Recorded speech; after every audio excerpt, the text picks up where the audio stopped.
You want to know how 9 centuries of peace ended? Let me tell you, it was not with a whimper. It was not with a diplomatic misunderstanding. It was not even with some grand military miscalculation. No, no, no. It ended because King Vorthak the Insufferable, ruler of the Galactic Empire's 17,000 star systems, shot General Mira Hawthorne in the chest during what was supposed to be a ceremonial dinner. I was there. I saw the whole thing.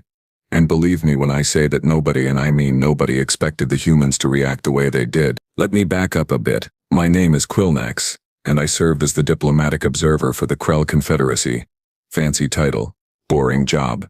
Mostly I stood around at official functions, took notes, and tried not to fall asleep while politicians droned on about trade agreements and mining rights. I had been doing this for 63 years, which for my species is about equivalent to a human spending a decade in middle management. Tedious does not even begin to describe it. But that night was different. The peace treaty between humanity and the Galactic Empire had held strong for 900 years. 900 years. Do you understand how long that is? Human civilizations had risen and fallen in less time. The treaty was so old that most species treated it like a law of physics. The humans stay on their side of the galaxy, we stay on ours. Everybody gets along. Nobody dies. Simple, elegant, profitable. The anniversary celebration was being held on Korvax Prime, a neutral world that specialized in hosting exactly this sort of event. Expensive, pretentious, and utterly convinced of its own importance, the banquet hall could hold 5,000 guests comfortably, and every seat was filled with someone who thought they mattered. General Mira Hawthorne represented Earth's Unified Defense Command. She was not what I expected. Most human military officers I had encountered were either grizzled veterans who looked like they chewed nails for breakfast, or young hotshots who thought tactics were something you learned from video games. Hawthorne was neither. She was in her 50s, calm, measured, with silver-streaked hair pulled back in a tight bun. Her uniform was immaculate. Her posture was perfect. She smiled when appropriate and spoke when necessary, and otherwise she watched everything with the kind of quiet intensity that made you wonder what she was thinking. I liked her immediately, which was unusual. I generally did not like anyone. King Vorthak, on the other hand, was exactly what you would expect from someone whose title had been passed down through 40 generations of inbred aristocracy. Tall, even for a Vixillian. Purple skin that had been surgically enhanced to shimmer under light. Forearms, each dripping with jewelry that probably cost more than my annual salary. And an ego that could be seen from orbit. He arrived late, naturally, because making people wait was how he asserted dominance. The entire hall stood when he entered, which he acknowledged with a dismissive wave of one hand while the other 3 were busy adjusting his ceremonial robes. Please, he said, his translator rendering his voice with an artificial warmth that did not match the coldness in his eyes. Sit. Tonight we celebrate peace, unity, mutual prosperity. Everyone sat, everyone except General Hawthorne, who remained standing until Vorthak noticed. Oh, he said, turning those cold eyes on her. The human general. How wonderful that you could attend. Your Majesty, Hawthorne replied, her voice neutral. The honor is mine, is it? Vorthak smiled, showing too many teeth. I sometimes wonder if humans truly understand the concept of honor. Your species is so, how shall I say, young. There it was. The first jab. Subtle enough to be deniable, sharp enough to draw blood.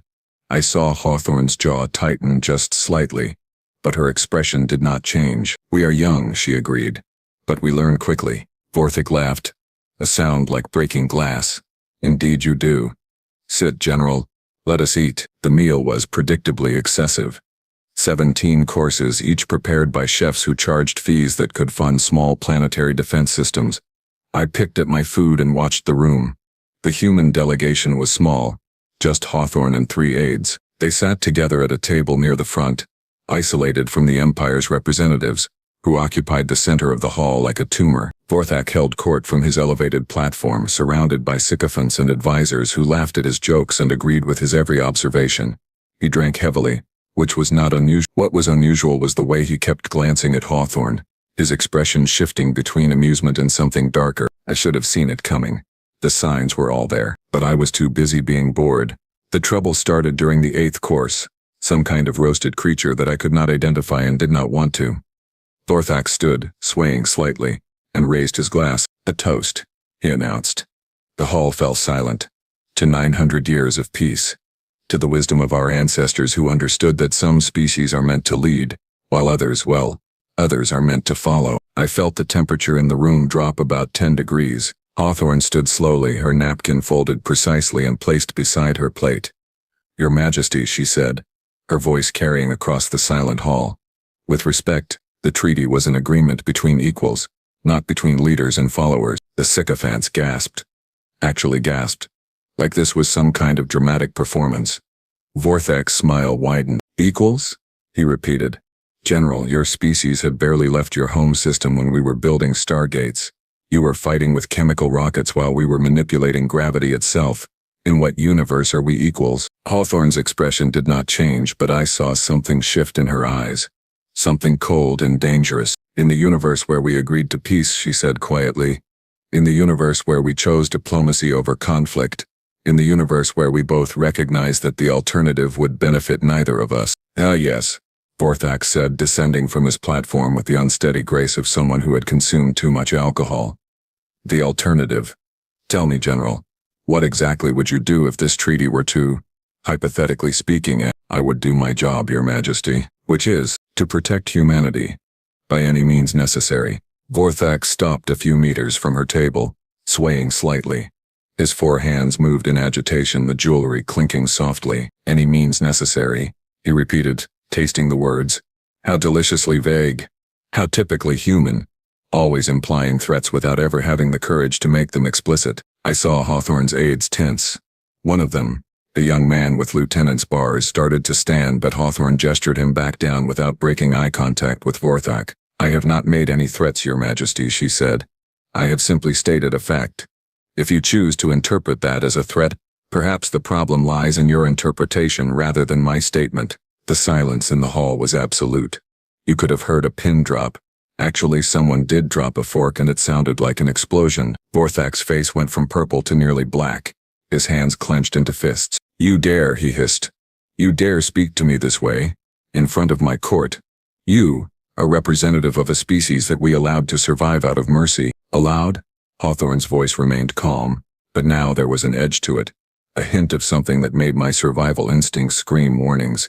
"Your Majesty, I think perhaps your history lessons have been, shall we say, incomplete. The treaty exists because 900 years ago humanity proved that we could not be conquered. Not by you. Not by anyone. That did it." Vorthak's hand moved so fast I almost missed it. One moment he was standing there, trembling with rage. The next, he had drawn a plasma pistol from within his robes and fired. The shot hit Hawthorne's center mass, and she went down hard. For about 3 seconds nobody moved. The entire hall seemed frozen in a tableau of shock and horror. Hawthorne lay on the floor, smoke rising from the cauterized hole in her chest. Her aides stared at their fallen general. Vorthak stared at the pistol in his hand, as if surprised to find it there. And then one of Hawthorne's aides, the young lieutenant, spoke. "Oh," he said softly. "Oh, you really should not have done that." His voice was mild, almost conversational, but something about it made my blood run cold. Vorthak seemed to recover some of his composure. He straightened, tucking the pistol back into his robes. "Remove the body," he ordered. "This celebration is over. The human delegation is expelled from." He did not get to finish. General Hawthorne sat up, just sat up, like someone who had been taking a nap and decided it was time to wake up. The hole in her chest sealed itself with a wet, organic sound. She reached up, touched the damaged fabric of her uniform and sighed. "This was my favorite dress uniform," she said, her tone more annoyed than angry. "Do you know how long the tailoring takes?" Vorthak stared at her, his four hands trembling. What are you?" Hawthorne stood, brushing imaginary dust from her uniform. "I am General Mira Hawthorne, commander of Earth's Unified Defense Command. And you, Your Majesty, just violated the most important clause of the 900-year peace treaty." She smiled, and it was not a pleasant smile. Article 7, Section 3, Subsection B. Any act of violence against a human diplomatic representative shall be considered an act of war. The young lieutenant was speaking rapidly into a communication device. I caught fragments of his words. "Treaty violation confirmed. Authorization Code 7 Alpha 9. Execute Protocol Nightfall." Protocol Nightfall. I had never heard of it. I was about to find out what it meant. Hawthorne looked around the hall, her gaze settling on each face in turn. When her eyes met mine, I felt like I was being measured and found wanting. "You are all witnesses," she said, her voice carrying to every corner of the massive space. For 900 years humanity has honored this treaty. We have respected your borders, we have maintained peace, we have done everything asked of us, and more. She turned back to Vorthe, and you repaid that with attempted murder. So let me be very clear about what happens next. She pulled a small device from her pocket, pressed a button, and the sky above Korvax Prime filled with ships. Not a few ships, not a fleet, an armada. Thousands upon thousands of human warships, materializing from faster-than-light travel, blotting out the stars. I had never seen anything like it. The sheer scale was incomprehensible. 900 years ago, Hawthorne continued, we proved we could not be conquered. What we did not tell you was what we had been doing during those 9 centuries of peace. She smiled again. We have been preparing, building, waiting, hoping we would never need to use what we created, but also understanding that hope is not a strategy. Vorthik collapsed into a chair, his face ashen. The treaty, he whispered, is void. Hawthorne finished. As of the moment you pulled that trigger. Article 7 was very specific. 1 act of violence. Just one. That was the line you could not cross. She holstered her communication device. Congratulations, Your Majesty. You just started a war that will end your empire. The hall erupted into chaos as everyone tried to process what was happening. Delegates shouted. Guards rushed forward, then stopped, unsure what to do. And through it all, Hawthorne stood calmly. Wait, I made my way to her side, my diplomatic training overriding my survival instincts. General, I said quietly, is this really necessary? Can we not find another way? She looked at me with something like pity. Observer Quilnax, she said, somehow knowing my name despite us never having been introduced. For 900 years we have been the ones compromising, negotiating, bending. We accepted insults. We tolerated condescension. We swallowed our pride because peace was more important than ego. She gestured at Vorthak. But this is not an insult. This is attempted murder. If we let this stand, every species in the galaxy will know that human lives mean nothing, that our treaties can be violated without consequence. She shook her head. No, some lines cannot be uncrossed, but the cost, I protested. The lives that will be lost will be on his hands, Hawthorne interrupted, pointing at Vorthak. Not ours. We did not want this. We did not ask for this. But we will finish it. The young lieutenant approached, saluting crisply. Ma'am, Fleet Command confirms Protocol Nightfall is active. All units are in position. They are awaiting your orders. Hawthorne nodded. Blockade all Empire-controlled systems. Nothing in. Nothing out. Disable all military installations within. She paused, calculating. 6 hours. Civilian casualties are to be avoided at all costs. This is a military operation, not a genocide. Understood, ma'am. As the lieutenant moved away to relay her orders, I found myself staring at this human woman who had just declared war on the most powerful empire in the galaxy without raising her voice or losing her composure. You have been planning this for 900 years, I said slowly. All this time you have been ready. Of course, Hawthorne replied. Peace is wonderful. Peace is desirable. But peace built on the assumption that the other side will never betray you? That is not peace. That is just waiting to be stabbed in the back. She touched the repaired section of her uniform again. We hoped it would never come to this.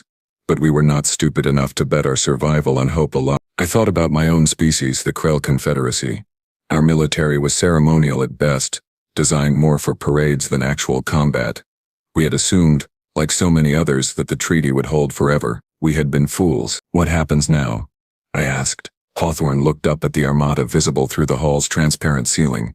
Now, she said softly, the galaxy learns why humanity spent 900 years being polite. The first Empire battle station fell in under 20 minutes. 20 minutes. I watched it happen on the holographic displays that Hawthorne's aides had set up in what used to be the banquet hall, and was now, apparently, a human military command center. The station had been considered impregnable, 16 kilometers of reinforced hull equipped with enough firepower to level a planet. It had defended the Empire's core systems for 300 years. The human fleet bypassed the shields using some kind of phasing technology I had never seen before. Then they cut through the hull with precision that suggested they had known exactly where to strike. The station's reactors went critical. Evacuation pods scattered like seeds in the wind, and just like that, the Empire's pride and joy became an expanding cloud of debris. Vorthak watched from his knees, still surrounded by guards who had no idea whether to arrest him or protect him. His 4 hands covered his face. Impossible, he kept muttering. This is impossible. General Hawthorne stood with her arms crossed, watching the tactical displays with the calm attention of someone reviewing a training exercise rather than the opening moves of galactic warfare. Station 7 is clear, reported one of her aides, a woman named Lieutenant Commander Vasquez. All personnel evacuated. Moving to Target 8. Confirmed, Hawthorne replied. Maintain the pace. I want every military installation in the core systems neutralized before their fleets can coordinate a response. I could not stop myself from asking the question that burned in my mind. General, how is this possible? The Empire has been the dominant military power for over 1,000 years. Their technology, their resources, how can you possibly outmatch them? Hawthorne finished. She glanced at me with something that might have been amusement. Observer Quilnax, let me tell you something about humanity. We are very, very good at preparing for the worst possible outcome. It is practically our species-defining trait. She gestured at the displays. For 900 years, every human scientist, every engineer, every strategic thinker has been asking themselves the same question. What would we do if the treaty failed? How would we survive? She walked to one of the displays, zooming in on a schematic of what I recognized as a Vexillian dreadnought. We studied every Empire ship design that we could access. We analyzed every battle they fought. We built simulation after simulation, running millions of scenarios, and then we designed our military specifically to counter theirs. Her finger traced a line along the dreadnought's hull. See that their ships are built for intimidation. Massive. Heavily armored. Designed to win through overwhelming force. Very impressive. Also very slow, very inefficient, and very predictable. Another display showed a human warship. It was smaller, sleeker, angular, where the Empire ships were curved. Our ships are built for one purpose only. To win, not to impress, not to project power. To win. She smiled that dangerous smile again. Turns out when you spend 9 centuries preparing for a fight, you get pretty good at it. Lieutenant Vasquez spoke up again. General, we are receiving communications from 17 different species. They are asking what our intentions are. Several are offering to mediate. Tell them our intentions are simple, Hawthorne replied. The Empire violated the treaty. We are responding proportionally. Any species that interferes will be considered hostile. Any species that remains neutral will not be harmed. She paused, and make sure they understand that this is not a war of conquest. We do not want their territory. We do not want their resources. We want justice. Justice? Vorthak had recovered enough to speak, though his voice was hoarse. You call this justice? Destroying our military? Crippling our defenses?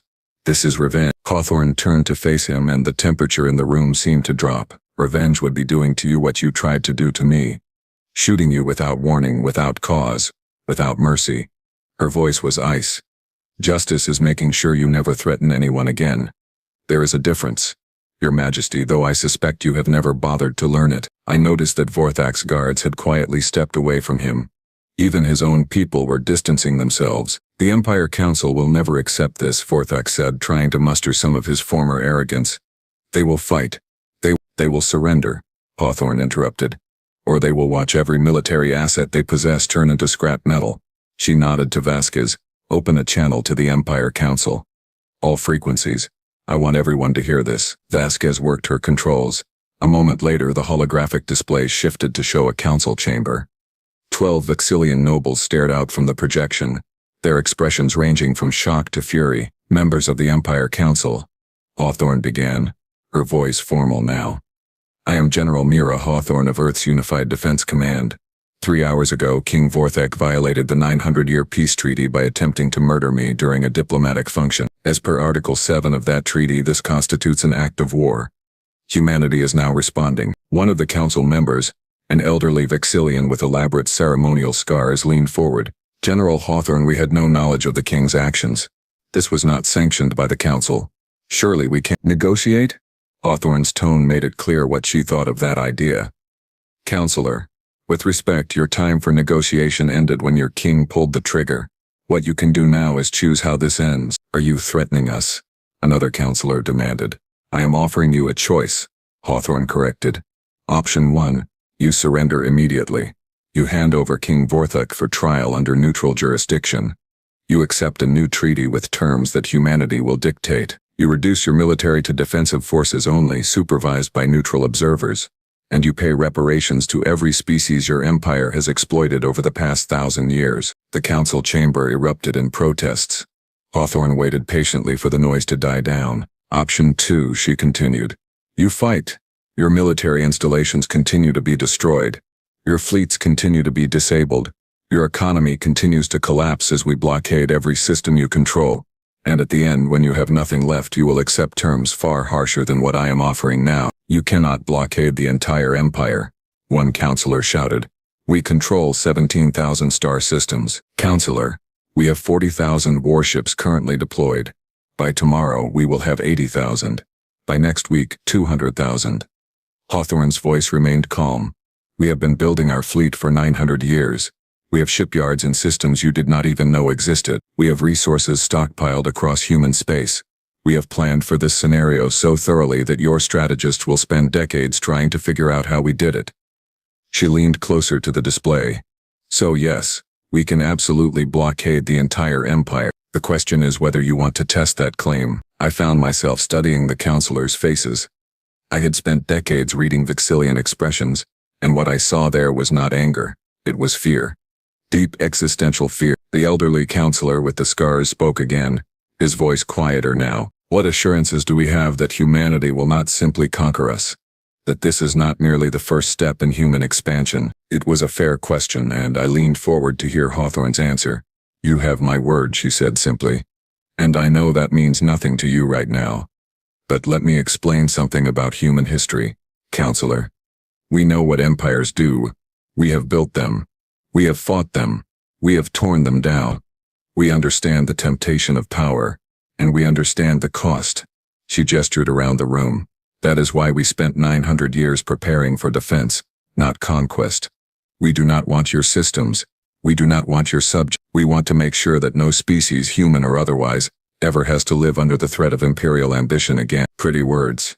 Another counselor sneered. But words are cheap. Then judge us by our actions, Hawthorne replied. In the past 3 hours we have disabled 16 military installations. Do you know how many civilian casualties there have been? 0. Not one. Because every station was given warning. Every evacuation was allowed to complete. We could have simply blown them apart. Instead, we surgically removed their ability to fight while preserving every life we could. She paused. That is who we are, counselor. We do not wage war against civilians. We wage war against those who threaten peace. I realized something in that moment. Hawthorne was not just defeating the empire militarily. She was defeating them morally. Every word, every action was calculated to show that humanity held the higher ground. It was brilliant and terrifying. Lieutenant Vasquez interrupted. General, we have incoming from Admiral Zhang. The Fourth Fleet has secured the outer territories. Minimal resistance. They are requesting permission to advance on the core worlds. Denied. Hawthorne said immediately. Tell Admiral Zhang to hold position and maintain the blockade. We are not invading. We are containing. She turned back to the council. You have 6 hours to make your decision. Surrender and accept the terms. Or fight and accept the consequences. There will not be a third option. She nodded to Vasquez, who cut the transmission. The silence that followed was profound. Vorthak remained on his knees, defeated. His guards stood at attention, waiting for orders that would never come. The various delegates and observers who had been trapped in the hall since the fighting started whispered among themselves. I approached Hawthorne again. I seemed to be making a habit of it. General, may I ask you something personal? She looked at me, one eyebrow raised. You can ask. I may not answer. When the king shot you, you healed almost instantly. I have been around humans before. That is not normal. What are you? Hawthorne smiled, and for the first time it reached her eyes. Observant. Observer Quillnax. I like that. She tapped her chest, right where the plasma bolt had struck. Nanite enhanced regeneration. Standard issue for all human military personnel above the rank of major.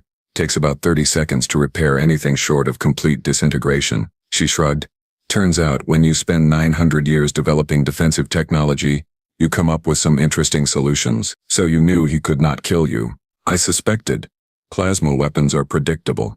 If he had used something more exotic, something designed to counter regeneration, I might have been in trouble. She glanced at Vorthak. But arrogant nobles tend to stick with traditional weapons.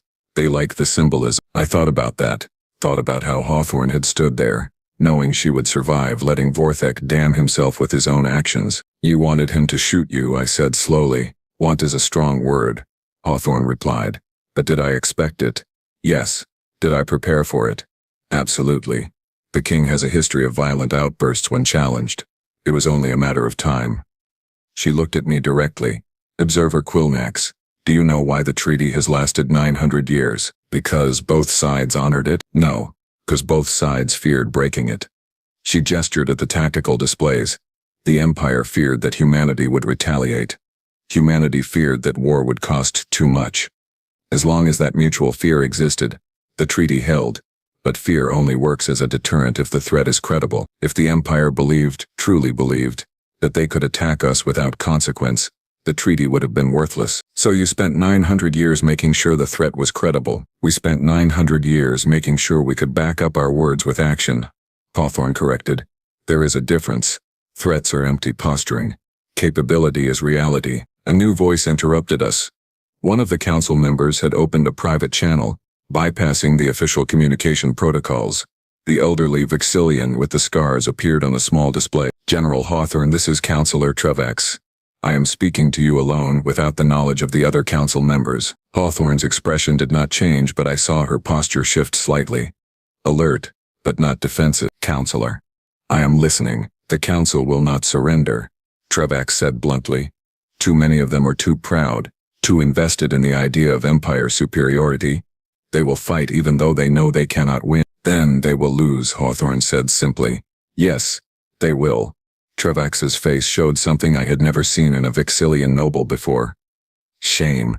But the Empire's subjects, the billions of civilians across those 17,000 systems, they do not deserve to suffer for the Council's pride. I agree, Hawthorne said, which is why we are targeting military assets only. That will not be enough. Trevax leaned closer to his pickup. General, I have spent my entire life in service to the Empire. I believed in it. I thought we were bringing order to the galaxy, civilization to barbaric species. He paused. I was wrong. The Empire has become exactly what it once fought against. Arrogant. Cruel. Corrupt. King Vorthak is merely a symptom of a larger disease. What are you proposing, Councillor? I will convince the Council to surrender. But I need assurances from you. Real assurances, not diplomatic platitudes. Trevax's voice was steady. Promise me that you will not execute the king, that you will not humiliate the Empire beyond what is necessary, that you will help us rebuild into something better than what we were. Hawthorne was quiet for a long moment, considering. I cannot promise that the king will avoid punishment, she said finally. He attempted murder. He violated a treaty that kept the galaxy peaceful for 9 centuries. There must be consequences. I understand, but not execution? Not execution. Hawthorne agreed. Trial, imprisonment, but not death. We are not in the business of creating martyrs, and the Empire itself will be restructured. The Council will be dissolved. A new government will be established, one that represents all the species under Empire control, not just the Vixillian nobility. Hawthorne's voice softened slightly. Councillor, humanity does not want to destroy the Empire. We want to transform it into something that can coexist peacefully with the rest of the galaxy. If you help us do that, we will help you rebuild. Trevax nodded slowly. Give me 12 hours. I will convince the Council. You have 8, Hawthorne countered. After that, my superiors will start pressuring me to escalate. I would prefer to avoid that. 8 hours then. Trevax paused. General, may I ask you something? Of course. When you sat up after being shot, I saw something in your eyes. Not anger, not hatred. What was it? Hawthorne smiled sadly. Disappointment, Councillor. For 900 years we hoped that we were wrong, that the galaxy had evolved beyond violence, that peace could be maintained through mutual respect rather than mutual fear. She touched her chest again. When the king pulled that trigger, he proved that we were right to prepare, and that made me sad. The transmission ended. Vasquez looked at Hawthorne questioningly. Do we trust him, ma'am? No, Hawthorne said. But we can verify. Keep full surveillance on the council chamber. If he is setting a trap, I want to know immediately. I found myself admiring this human woman more and more. She was not just a warrior. She was a strategist, a diplomat, and a realist all rolled into one. Observer Quilnax, Hawthorne said, turning to me. I have a request. Yes, General. The Krell Confederacy has maintained neutrality throughout this entire situation. You have not taken sides. You have simply observed and recorded. Is that correct? It is. I confirm. Good. Then I need you to be a witness, an impartial observer who can testify to what happened here, to why this war started, how it was conducted, and how it ended. She looked at me seriously. History will judge this moment, Quilnax. I want to make sure the truth is part of that judgment. I understood what she was asking. She wanted me to be more than a witness. She wanted me to be a chronicler. I will do it, I said. I will make sure the truth is recorded. Thank you. The next 8 hours passed in a blur. I watched as human fleets continued their systematic dismantling of Empire military power. I watched as Councillor Trevax worked tirelessly to convince his fellow nobles that surrender was the only option. I watched as General Hawthorne coordinated the largest military operation in Galactic history without ever raising her voice or losing her composure, and at the end of those 8 hours the Empire Council transmitted their surrender. It was over. 900 years of peace, ended by one arrogant king's moment of violence, and resolved by one prepared species' demonstration of overwhelming force tempered by restraint. As I watched Hawthorne accept the surrender, I realized something profound. Humanity had not just won a war. They had redefined what victory meant. They had shown the galaxy that power without morality was weakness, and that true strength came from knowing when to fight and when to show mercy. General Mira Hawthorne stood in the center of what had been a banquet hall and was now a command center, surrounded by the evidence of humanity's capability and their character. And I knew that the galaxy would never be the same again. For 900 years we had all lived under the assumption that the Empire was the dominant power. That assumption was wrong. Humanity had been the dominant power all along. They had simply chosen not to demonstrate it, until they had no choice. The new treaty was signed 3 weeks later. The Empire was restructured. King Vorthak was tried, convicted, and sentenced to life imprisonment on a remote human facility. The various species that had been subjugated under Empire rule were given representation in a new Galactic Council, and humanity. They quietly returned to their corner of the galaxy, maintaining their fleets, keeping their vigil, just in case they were needed again. I filed my report with the Krell Confederacy. I told them everything I had seen, everything I had learned. Their response was to immediately begin upgrading our own defenses, and to establish much closer diplomatic ties with humanity. We were not the only ones, because the galaxy had learned a valuable lesson. Peace is not maintained by hoping for the best. It is maintained by preparing for the worst. And humanity, they had been preparing for 900 years.